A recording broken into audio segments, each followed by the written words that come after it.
Welcome to Crosspointe. Welcome to Crosspointe. Welcome to Crosspointe. We are an inclusive faith community seeking to live out the loving, just, and generous way of Jesus.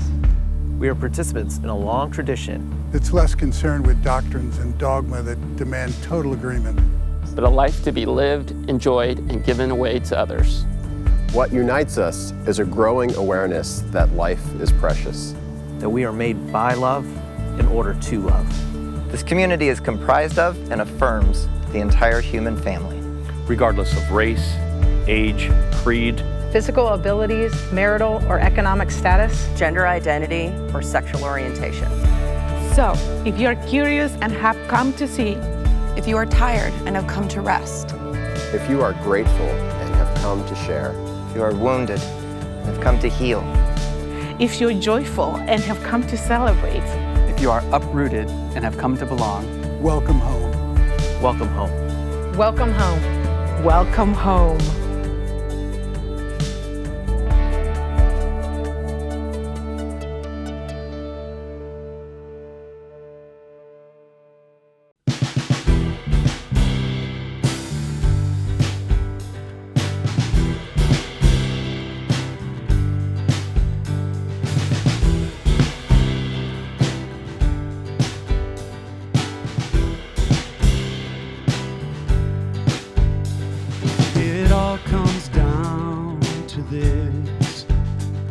What you require of me, love my neighbor as myself, and you above all things. Act justly, love mercy, walk humbly with you, God, in all things, in all ways, walk humbly with you, God.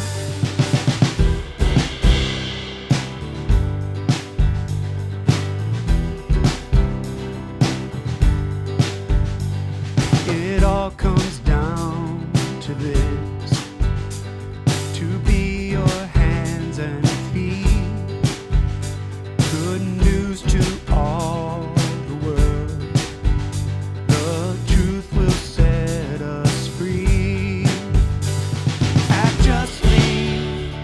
Love mercy, walk humbly with you, God, in all things, in all ways, walk humbly with you, God.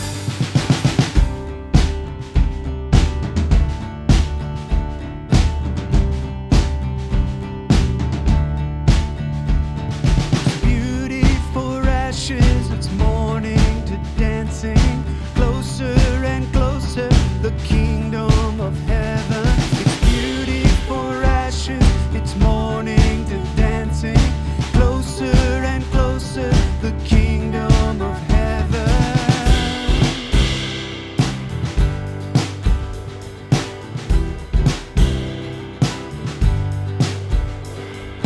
Years from now we'll see the fruit our hands have sown, faith just like a seed, the only way it grows. Act justly, love mercy, walk humbly with you, God, in all things, in all ways, walk humbly with you, God. Act justly, love mercy, walk humbly with you, God, in all things, in all ways, walk humbly with you, God.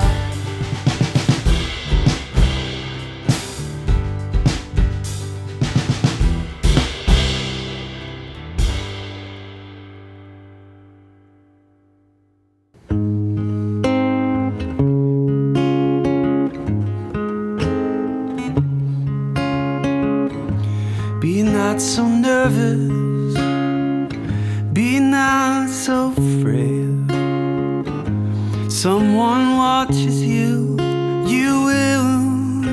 fail. Be not so nervous, be not so frail.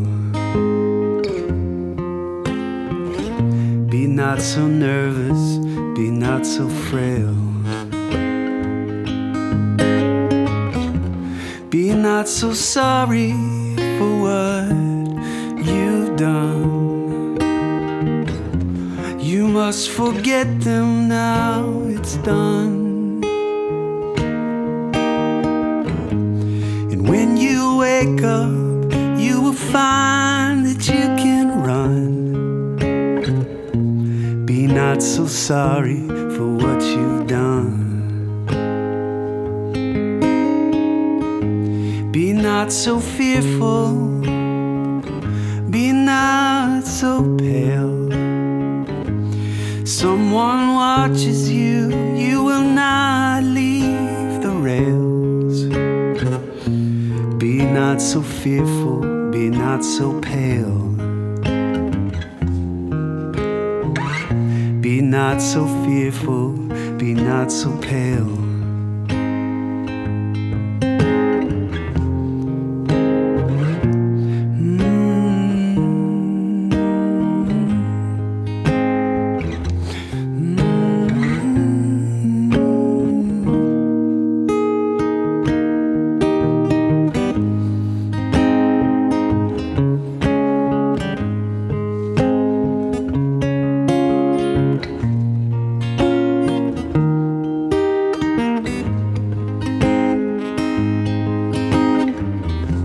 Be not so sorry for what you've done.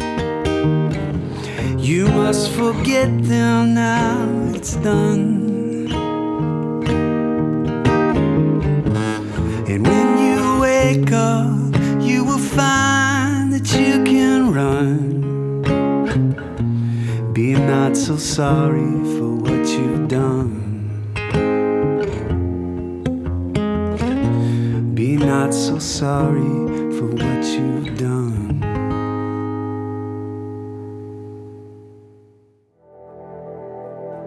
There are many ways we collaborate with each other to be the church we're called to be and to serve how we serve. And our contributing financially is one of the most important of those ways. If you want to help fund and sustain what we get to do together, go to crosspoint.org/contribute to see the many simple ways that you can do so. You can even text crosspointenc to 77977 to receive a link to get started now. Thank you for your partnership in the work we do together.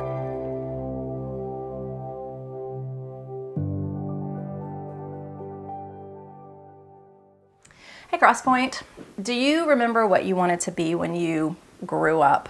If you're like me, I wanted to be all kinds of things. A fighter jet pilot, let's be honest about that one. It probably had something to do with the movie Top Gun and a very young and good-looking Tom Cruise. But then I wanted to be an astronaut because space. I also thought about teaching. I also thought about nursing, but I had an irrational fear of needles up through my teens. That pretty much disqualified me. I thought about double majoring in music and physical therapy, and that was before I realized that music therapy was actually a thing. You know, they give you those tests in high school that help you to see what careers you might be good at. Well, that suggested that because I enjoy meeting people and traveling, that I should be a bus or a taxi driver. And I don't think I would have been really good at either of those things. I probably would have annoyed everyone that rode with me by talking too much. But I think when I look back, underlying all of those things that I thought I wanted to be, there were two main things. I wanted to be involved in something that was beneficial to other people, and I didn't want to be bored. So what did you want to grow up and be? Did you actually become that? I am not an astronaut, nurse, or fighter pilot. And my life path directed me to be professional clergy. And let me say that that has been far from boring.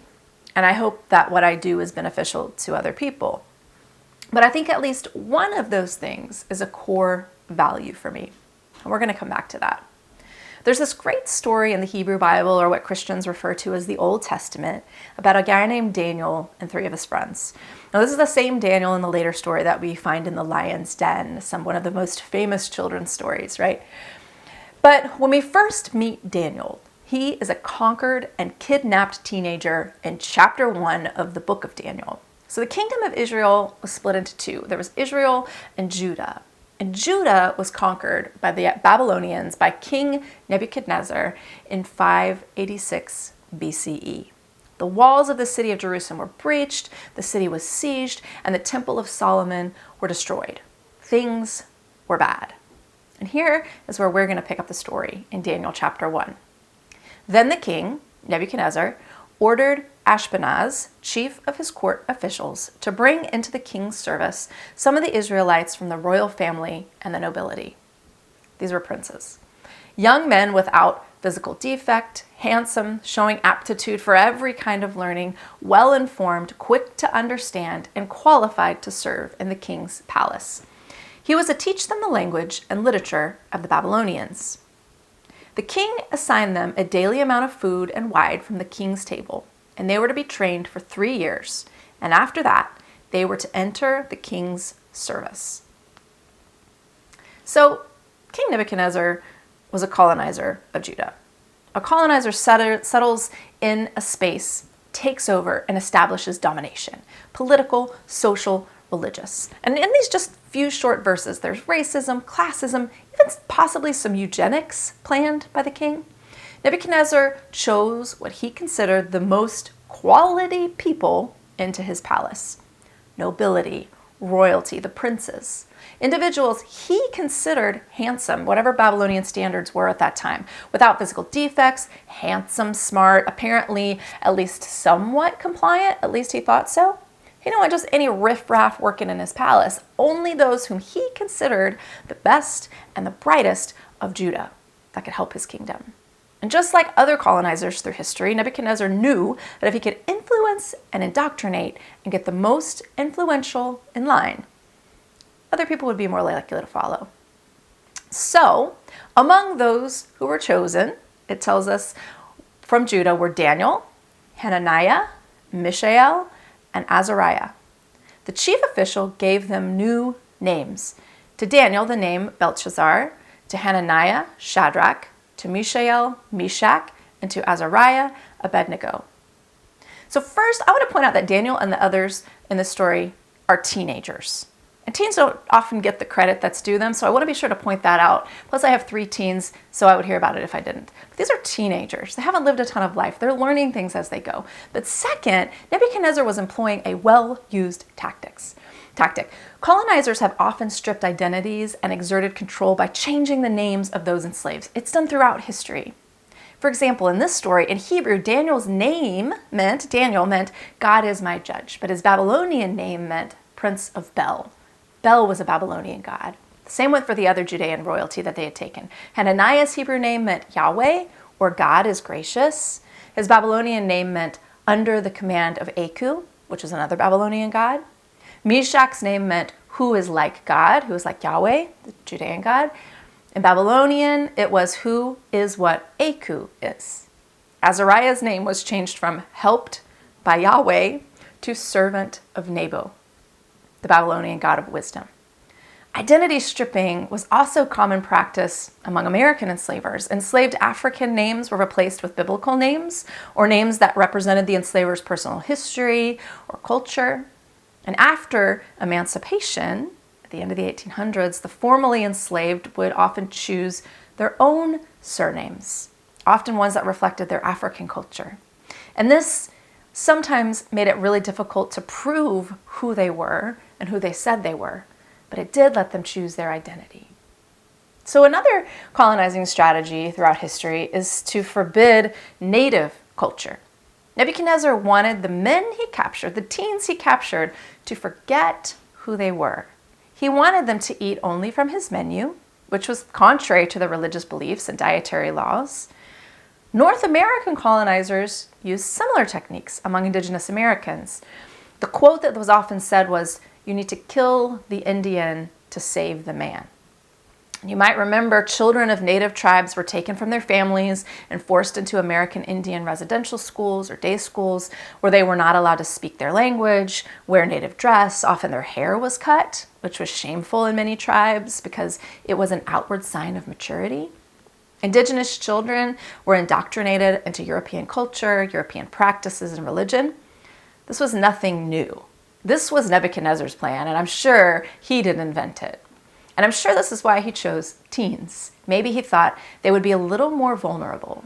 But these teens had other plans, and Daniel resolved not to defile himself with the royal food and wine, and he asked the chief official for permission not to defile himself in this way. Now God had caused the official to show favor and compassion to Daniel, but the official told Daniel, "I'm afraid of my lord, the king, who has assigned your food and drink. Why should he see you looking worse than the other young men your age? The king then would have my head because of you." Then Daniel said to the guard whom the chief official had appointed over Daniel, Hananiah, Mishael, and Azariah, "Please test your servants for 10 days. Give us nothing but vegetables to eat and water to drink.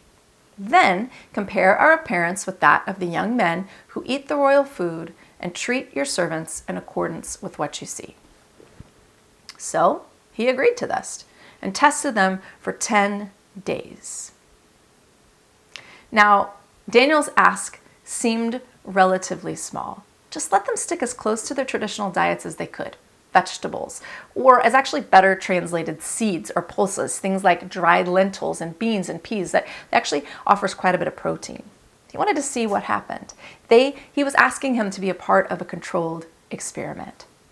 So what happened? Well, it says in verse 15 that at the end of the 10 days, they looked healthier and better nourished than any of the young men who ate the royal food.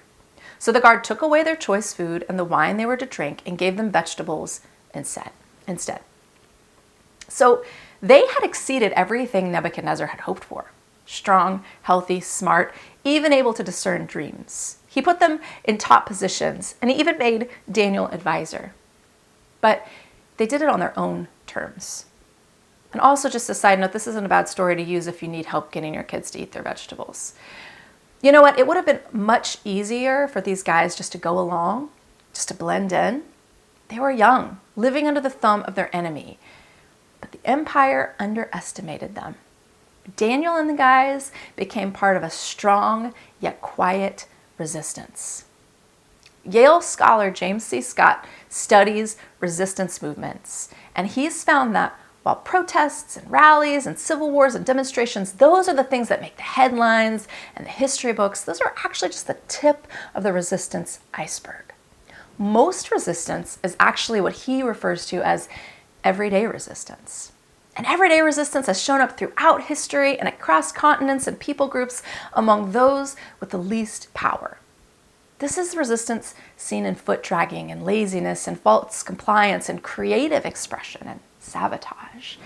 It was the type of resistance of enslaved Africans when they slowed work, feigned illness, risked running away, secretly kept their own traditions, when they learned to read in secret, when they married illegally to balk the system that sought to wipe out their humanity and their traditional culture.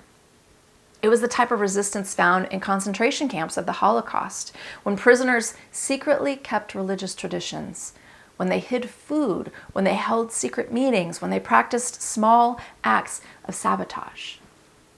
It was the type of resistance found in the recent class struggle in Malaysia, when the new, more corrupt government wanted to mechanize harvesting, which would have cost the Malay people their livelihoods.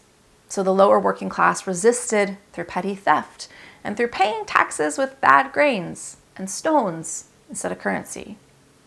It's the type of resistance found when 4 kidnapped teenagers refused to eat the food of the kings. And it was more than just a dietary preference. It was a refusal to let empire have their identity or to make them forget. Everyday resistance pushes against empire that seeks compliance and power over humanity and authenticity and truth. Empire that uses gaslighting to seed confusion and doubt and to make us forget what we value, what drives us, and what makes us whole. Now, Many of us participate in visible resistance, advocacy and protest and marches and emails and phone campaigns and signs. Those are needed and important, so don't stop them. But what I mean here is this underside of the iceberg. Because every day we're fed stories of what empire, society, culture, government says we should care about. This comes through all sorts of overt and covert messaging from all sorts of sources. This, they say, is what makes a good and proper life, a good job, good relationships, a good country. Wealth, power, exclusion. This, they say, is what we should look like, who we should envy or exclude, what we should have, how we should talk, dress, hate, love, be. A lot of time and money is spent trying to get us to decide what we want to be, want, have, and do. And yet so much less time, money, and energy is spent on who we want to be. And that's really the more important thing, right? Because that is something that empire cannot take away, no matter who's in power. Refusing to let go of our values that define us is a form of resistance. And how often do we get to take the opportunity to ask ourselves what it is that is most valuable to us? These are the values that guide us in who we want to be, no matter what's happening around us. And we can come back to them over and over again for grounding. Sometimes they may change a little bit because we do. Now, I'm not talking about priorities, family, friends, faith. These are the top of the iceberg. But what I mean is under the surface. You might have heard of teacher and educator Parker Palmer, and he talks about this Quaker idea of letting your life speak.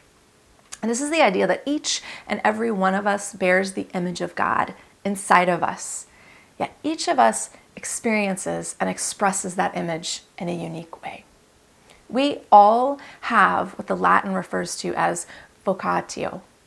The English translation is vocation. Vocation as not in a career, but as in who and what we have been called to in this life, our soul's vocation. Palmer said our deepest calling is to grow into our own authentic selfhood, whether or not it conforms to some image of who we ought to be. As we do so, we will not only find joy that every human being seeks, we will also find our path of authentic service in the world. So what are our unique values that make us, us, and those things that we need to put into the world? And how often do we have time to really think about that? Now, if we follow the teachings of Jesus, at the very center, the mother tree, if you will, is love. Love of God, other, and self. But what are these other values that drive you, that keep you centered? And that's what I want to give us a little time to do today. Because if you're like me, you don't have time for much. This is a modification of an activity that Brene Brown does, and I'm in no way her, but it is something that I've personally used and often come back to. And so I wanted to give you just a hint of it, so you might be beneficial to you. So take out a phone app or a notes app or a pen or paper, and as words come up on the screen, jot down the ones that resonate with you. And feel free to pause the video so you can read more slowly if you need to. Once you have several or a lot of the values listed, you may need to pause the screen and take more time, and that's okay.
once you have this longer list, take the next few minutes to narrow that down to 2 to 3 things that really describe the things that you value most.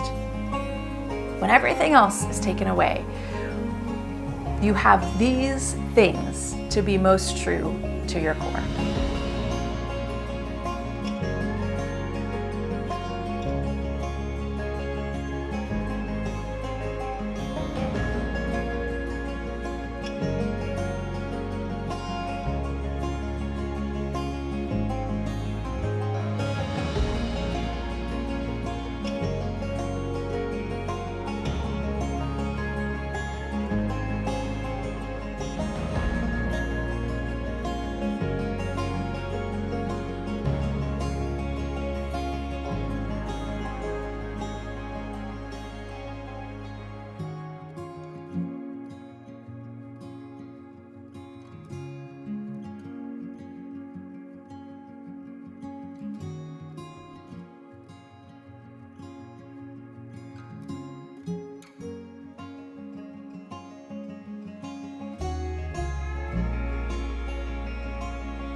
So what words did you choose?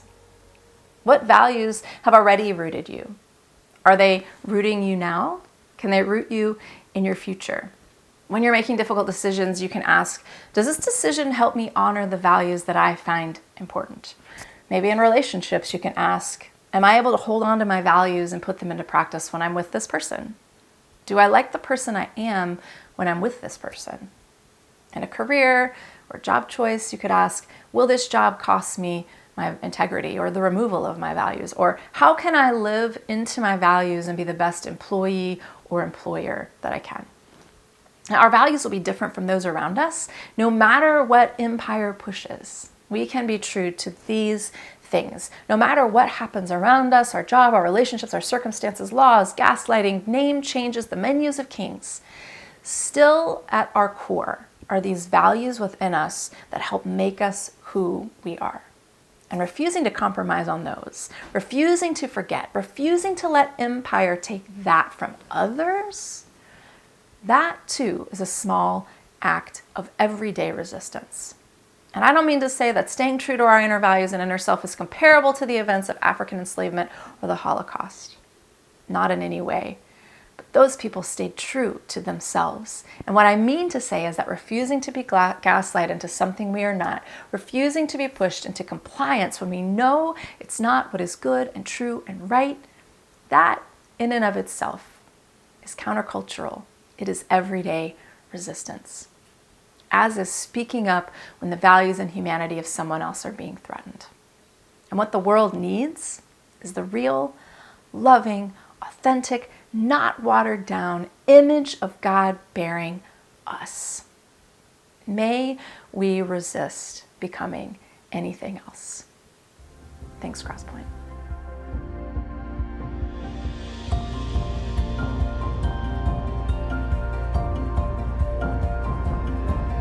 If you would like to know more or get connected to Crosspointe, go to crosspoint.org.